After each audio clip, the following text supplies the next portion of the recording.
For the most part of the 21st century, Israel and Gaza have been at war with each other, full of abductions, nationwide blockades, and over 10,000 missiles shot across borders. Still, both countries are as far from a resolution as ever, meaning the attacks may not be stopping permanently anytime soon. Israel, being unable to stop Gaza's launches, developed a weapon born out of sci-fi movies, one that's silent, invisible, and capable of intercepting almost 100% of targets in as little as 4 seconds. The world's first. I think over the long term, it's got to be China for a bunch of different reasons. Number one, they are an economic powerhouse.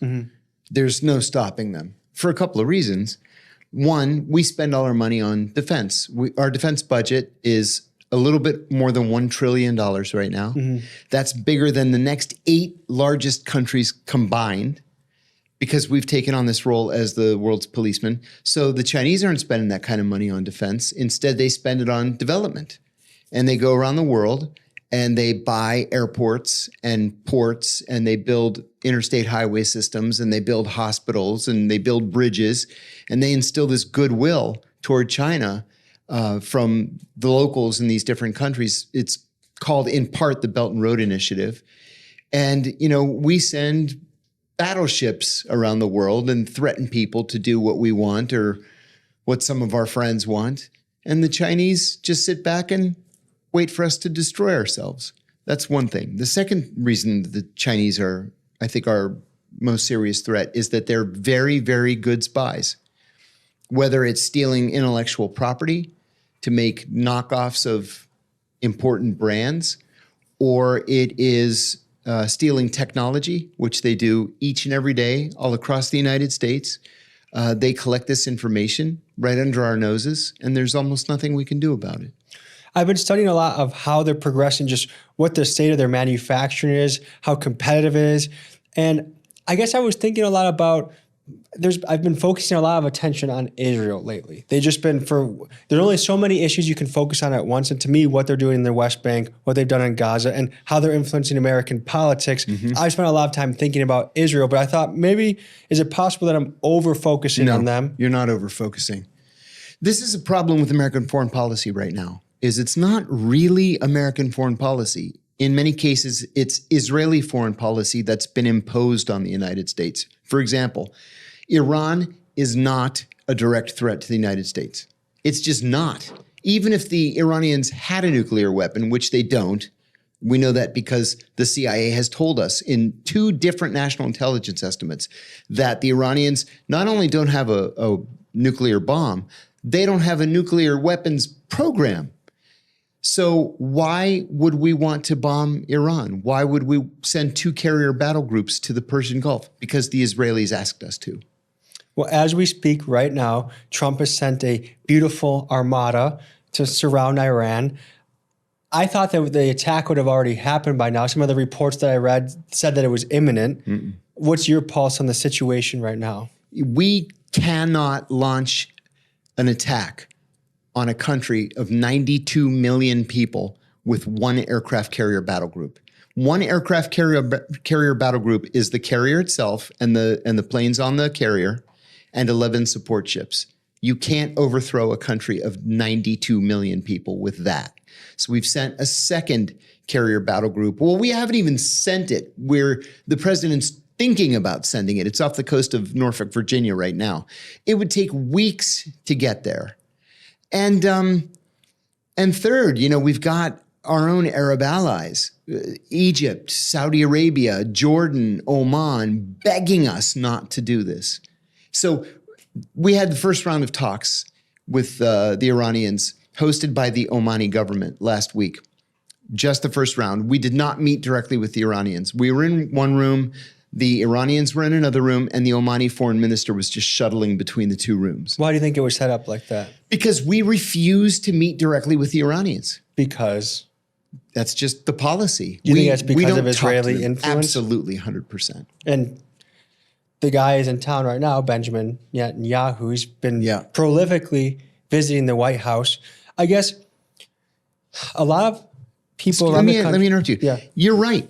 He's been prolific in his visits to the White House. Donald Trump has been president for 13 months. This is Netanyahu's 7th visit to Washington in the last 13 months.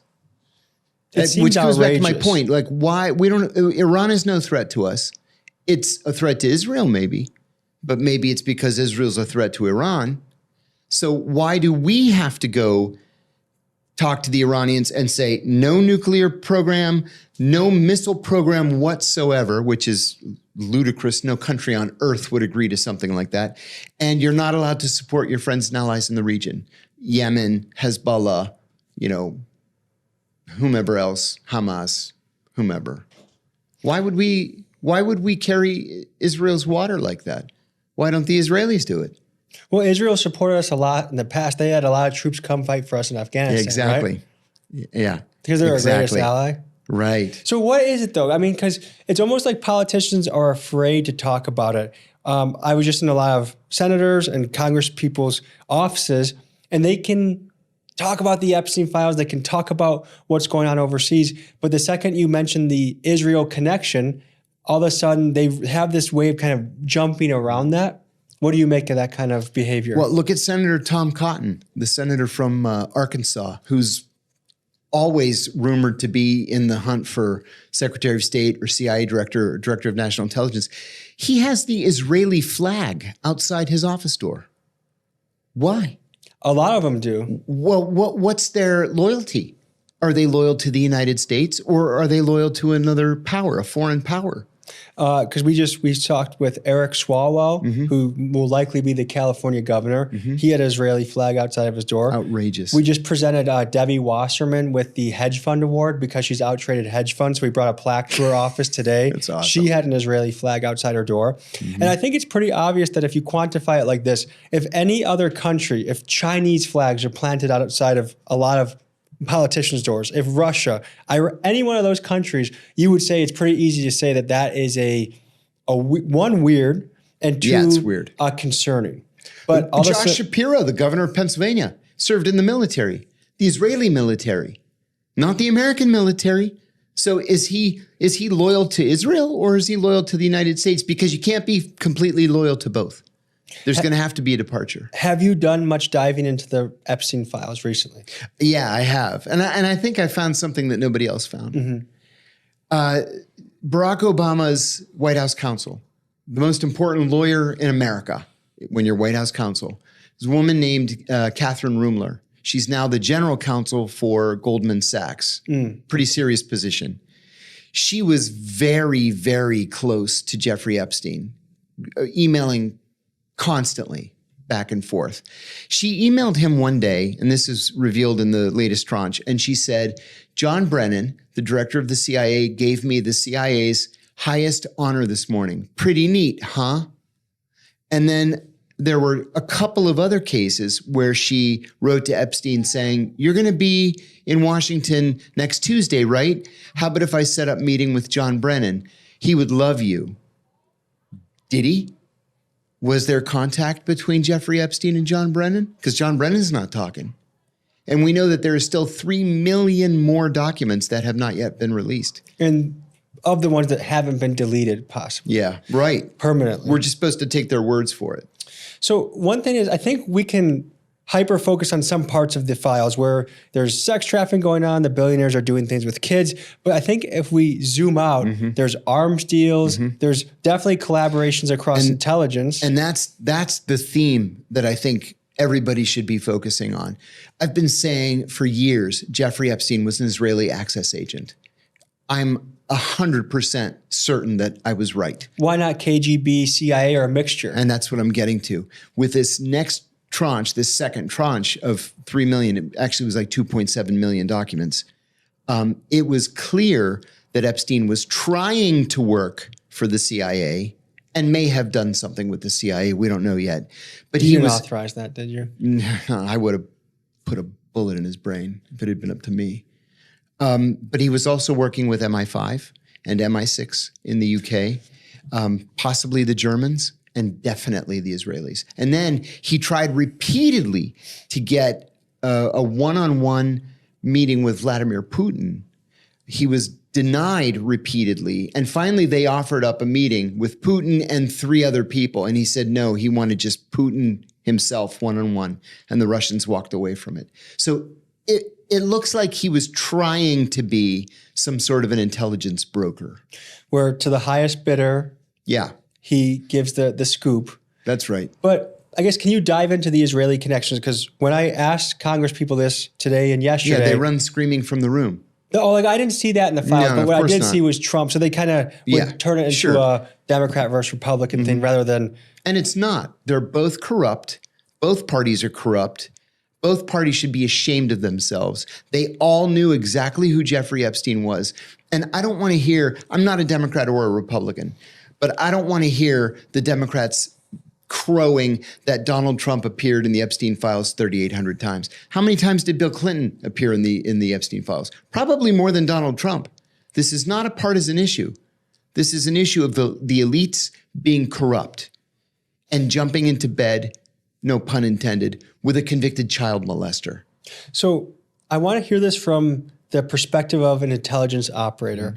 As someone that has worked in the CIA, has field experience, how do you think Mossad is working with Jeffrey Epstein? And what's the process? How does this all look behind the scenes? I'm going to tell you a story as a preamble to my answer. So when I was in training, you're taught to recruit spies to steal secrets.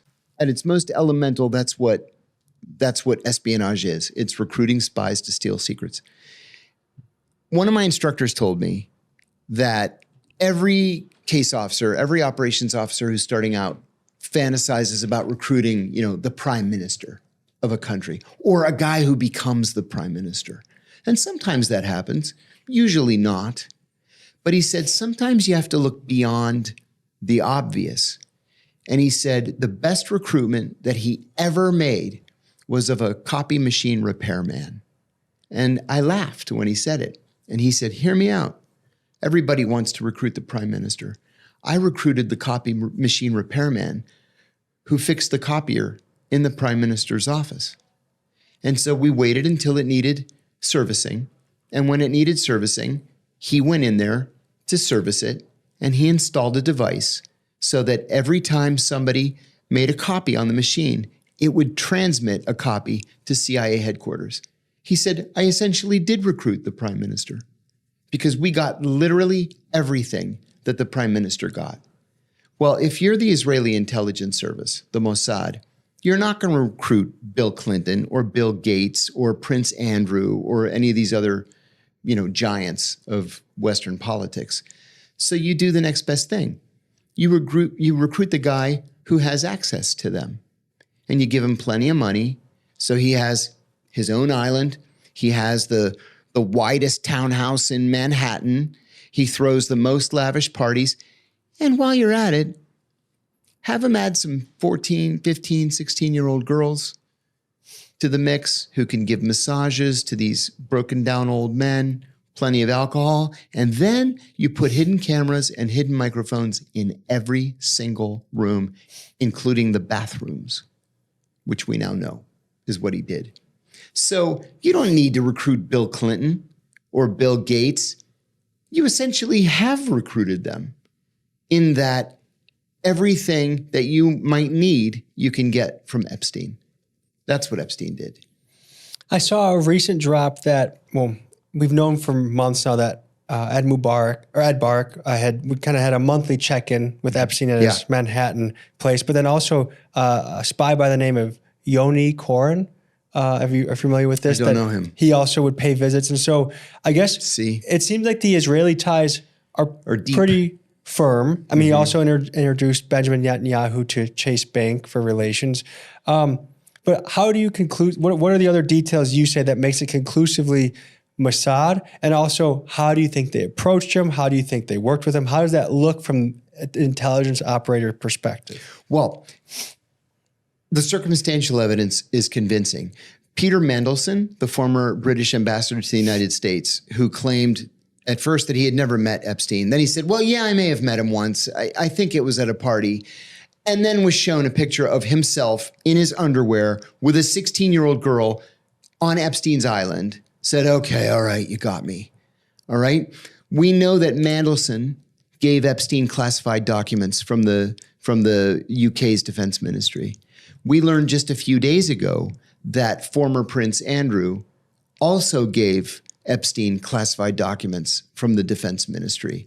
We also know that the Israelis spy on the US and the UK.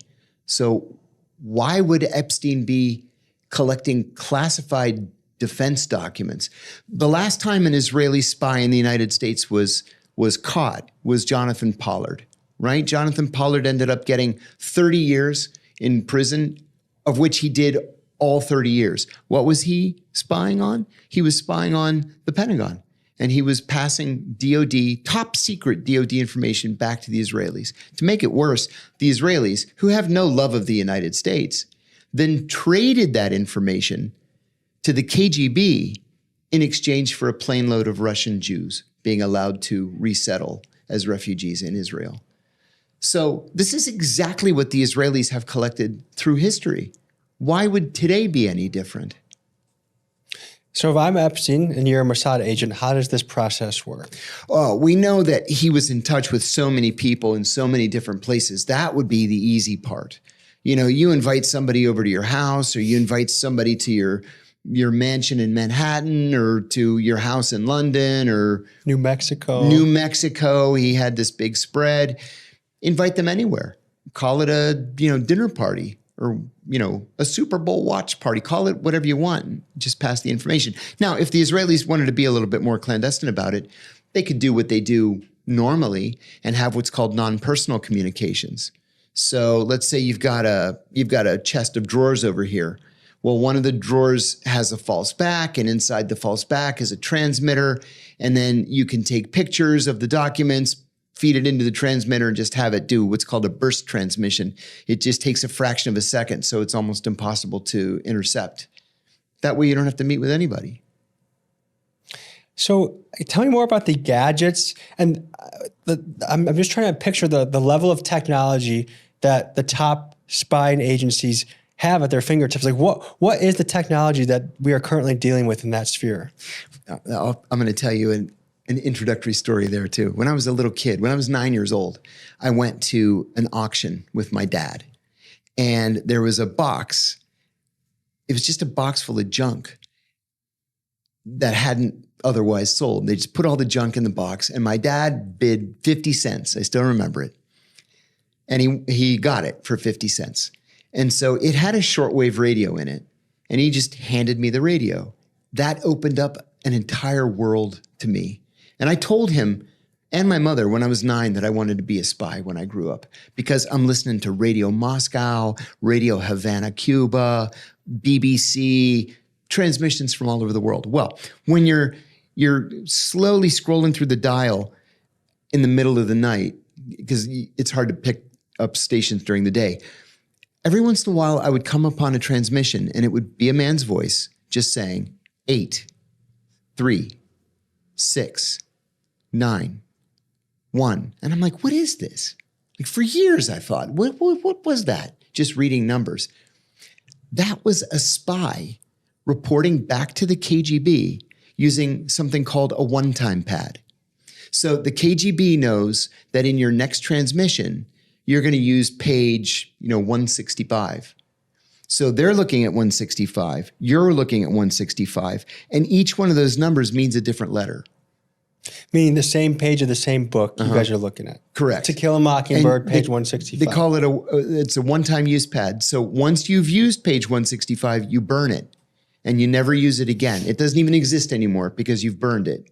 But that's how they transmit back when their other modes of communication aren't secure or aren't safe.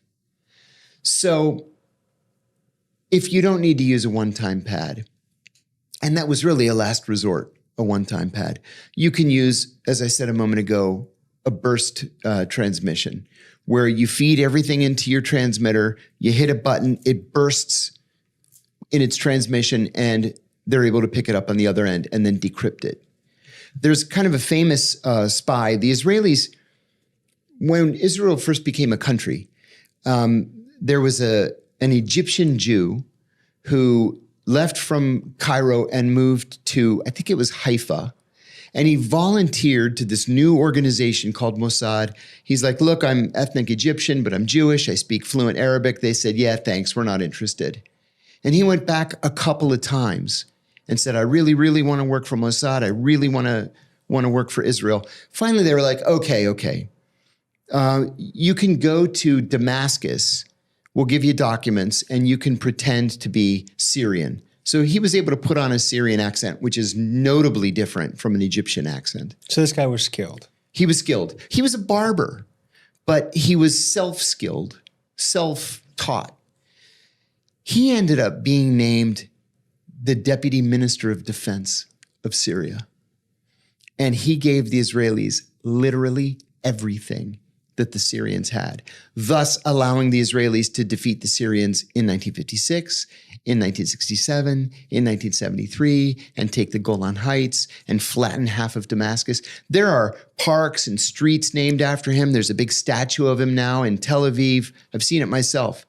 He was transmitting with a burst transmitter. And the way he got caught, they executed him. They hung him publicly in Damascus. He didn't realize that at a party, he let his Egyptian accent just slip just a little bit.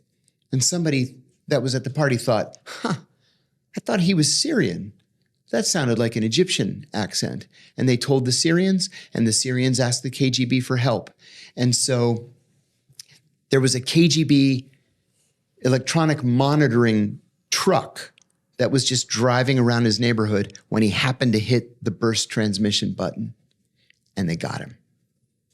So there are other ways you can do. I mentioned it's something called non-personal communication. Let's say you've got a package of documents and you don't want to take the risk of a burst transmission. And you certainly can't take the risk of meeting somebody in person, right? Because maybe you're under surveillance or they're under surveillance. So you take your package, you put it in something called a CD, what the heck does CD? A concealment device. It could be something that looks like a rock, but really it's hollow. I once used a dead rat. A friend of mine had gutted this dead rat, and we just stuffed documents inside it, left it on the side of the road. Nobody's going to touch a dead rat. Nobody. But then what you do is you pick up the rat, you take it back to the office, you open up the rat, you pull the documents out. One friend of mine actually put a little piece of microfilm in a used condom and threw it in the side of the road. Nobody's going to touch a used condom. Nobody. But all the secrets were in there. And so what you do is you drive around for 2 or 3 hours to make sure that you're not being followed. When you're sure you're not followed, you drop it, in the pre-planned place. And then you go another 2 or 3 hours driving like this to another place where you just take a piece of chalk and put an X on the wall or on the side of a mailbox or whatever, so that when the person that you need to drop the information to sees the mark, he knows that the documents are in the other location, in the rat or in the condom or in the rock. And then he does a 2 or 3 hour route to go pick up the thing. And how do you make sure that you're not being followed? Oh, there's a lot of training. I'm going to blow my own horn. I wrote a book called The CIA Insider's Guide to Surveillance and Surveillance Detection. I was a surveillance detection instructor at the CIA.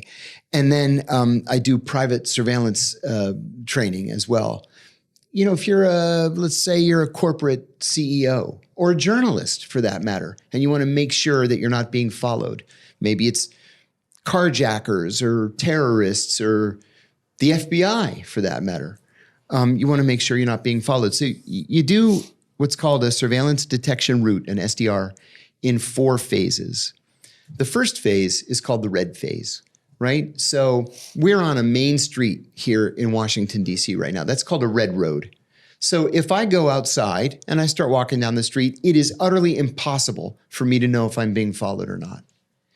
But if I'm familiar with the neighborhood, let's say I live in the neighborhood or I work in the neighborhood, it would not be alerting. It would not be unusual for me to get off this main road and start cutting through the neighborhood. That's called a black road. So I go from here, which is the kickoff point, and I want to I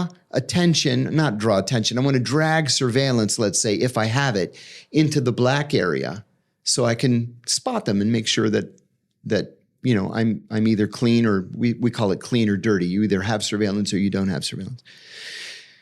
So I don't want to be alerting. I don't want them to say, hey, he's doing a surveillance detection route. We should stay on him. He's probably a spy.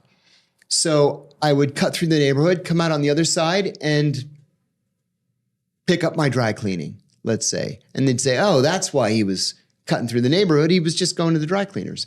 Then I do a more provocative phase where I'll do something like a technique that's called stair stepping, where you go up a block, make a right, go one block, make a left, go a block, make a right, go a block. So it looks like a stair step on a map. Really what you're doing is every time you cross the street, you're going like this to make sure you're not going to be hit by a car. Really, you're looking to see if anybody's following you. Or you can window shop, and you're not really looking in the window. You're looking at the reflection in the window to see if there's anybody across the street who has stopped to watch you look at the window. Then you stop at, let's say there's a hardware store and you buy a package of screws or picture hangers or something. So they say, oh, okay, no, he was just going to the hardware store. And then you do the most provocative phase, where in this final phase, and you only do this if you're pretty sure you're clean, you don't have any surveillance. You'll go up half a block, turn around and walk right back to the place where you started. And then you'll walk up to somebody's porch and then come back down, and where none of this stuff makes any sense. That's just the final phase to make sure you're 100% sure that you're not being followed. And then from there, you go the next block or 2 blocks to your meeting spot or to your pickup spot. I'm curious about this then. Are there parts of your career where you knew you were getting followed and you had to deal with that regularly? Mm-hmm. Tell me about that. Yeah, if you're being followed, and it can happen in any country at all, if you're being followed and you notice you're being followed, after that second stop, you just turn around and go home. And I'll give you an example. I served for 2 years in Bahrain. Bahrain is a very, very friendly, close ally of the United States. It's the location of the headquarters of the U.S. Navy's Fifth Fleet, right? But you never know who's going to be watching. Maybe it's the Russians that are following me, or the Iranians for that matter, or some terrorist group. You don't know. It doesn't have to be the government. But in any event, we're taught in training that if you are being followed, you just end things at that second stop and you turn around and you go home, which is what I did.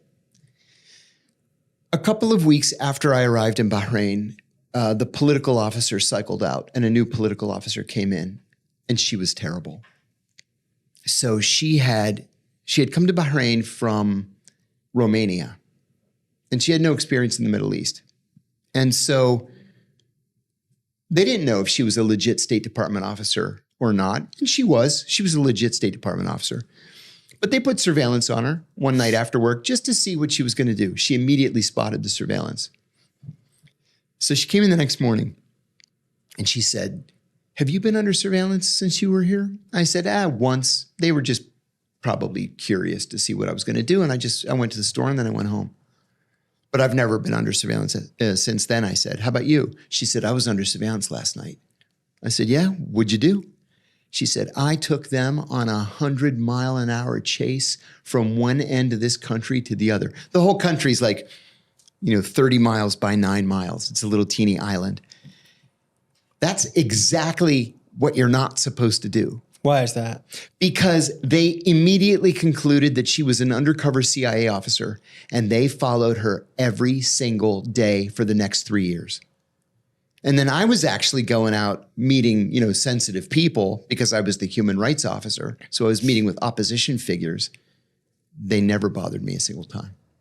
And because they didn't suspect you in the first place? Because they did follow me, and I went to the grocery store and I went to the hardware store and I picked up my dry cleaning. But if they're following her and you go to the same office as her every day. Yeah, but there are a lot of people that work in that embassy.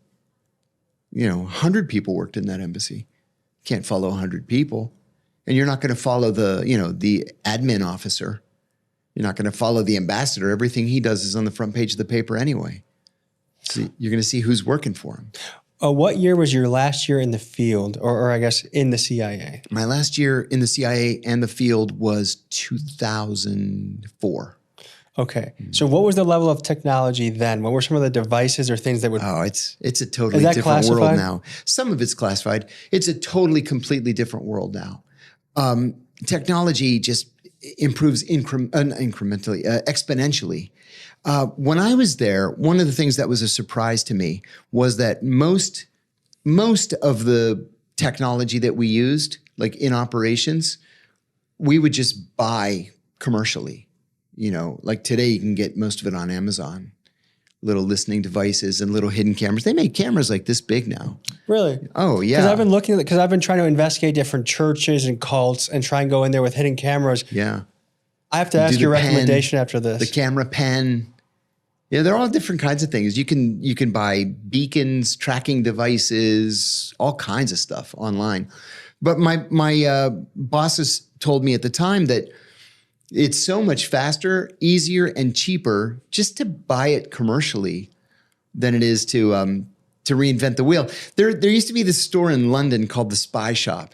There was one in New York. There was briefly one in Washington, but it was headquartered in London. And so every time I'd go to London, I'd go to the Spy Shop and just see what kind of gadgets they had for sale. And any Joe off the street could walk in and buy stuff.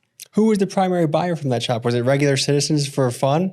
Yeah, it was mostly regular citizens for fun. There were a lot of private investigators that used to buy there. In fact, I had a friend, Glenn. Glenn worked at a hedge fund in New York. He was always fascinated with Spycraft all of his life. And he actually left Wall Street to open up his own spy shop where he just sold gear. Where he made his money was on home security systems and hidden cameras and stuff like that. He ended up making a handsome living for himself. Do you have any idea what is currently available right now out in the field from a technological standpoint? I don't. I've been out for quite some time now. I will say technology has moved so quickly, I don't have any idea how undercover CIA operatives cross borders or pass through airports with facial recognition software the way it is and AI. I can't even imagine how they do it successfully. I've been seeing some reports of sonic weapons being used. They said this in Venezuela, that a guy can be posted up on the street, angle it towards your hotel room, and they can completely make you ill or even almost pass out. And they think that's what the Havana syndrome is.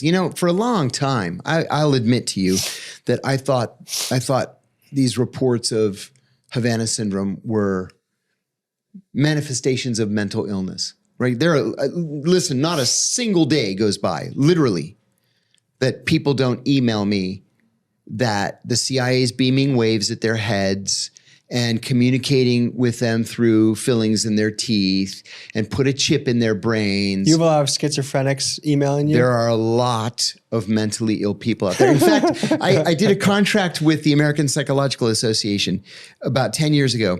And we were going to lunch one day. It was 13 of us. I was the only one who's not a psychologist. So we were going to lunch and I said, hey guys, I have a question for you. I said, not a single day goes by that I don't get these emails from people. And I told them what I just told you. And they all started laughing. And I said, why is that so funny? And they said, this is the most basic entry-level mental illness. That it's well documented that when people feel overwhelmed, sometimes their brains kind of reset to the easiest explanation of why they're having difficulty in life. And the easiest explanation is that there's some secret organization that's targeting them. And the CIA is everybody's secret, boogeyman. So they said, just hit the delete button. So for a long time, I just believed it was, people have mental illness. It's not uncommon in our culture. Until a friend of mine came down with Havana syndrome. And he was describing to me exactly what a lot of these people were describing. And what are the symptoms for people not familiar? Oh, it's everything from nausea and ringing in the ears to vertigo.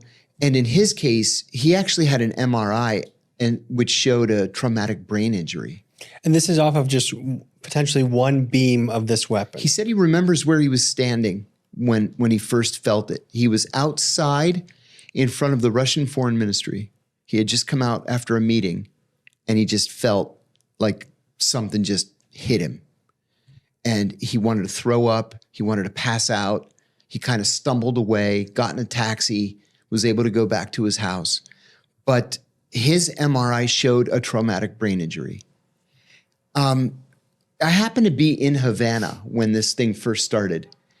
And the Cubans, to their credit, they said, whatever it is, it's not us. And we welcome the FBI and the CIA if they want to come here and investigate. Welcome to come. I think it's probably the Russians or the Chinese, but we shouldn't consider this to be mutually exclusive. You know, we used one of these weapons in Venezuela when we snatched President Maduro. We know that the Russians have these. We know that the Israelis have them. The Chinese have them. There are a lot of countries that have them. Now, it's a violation of international law to use them on the battlefield, right? But we used it anyway.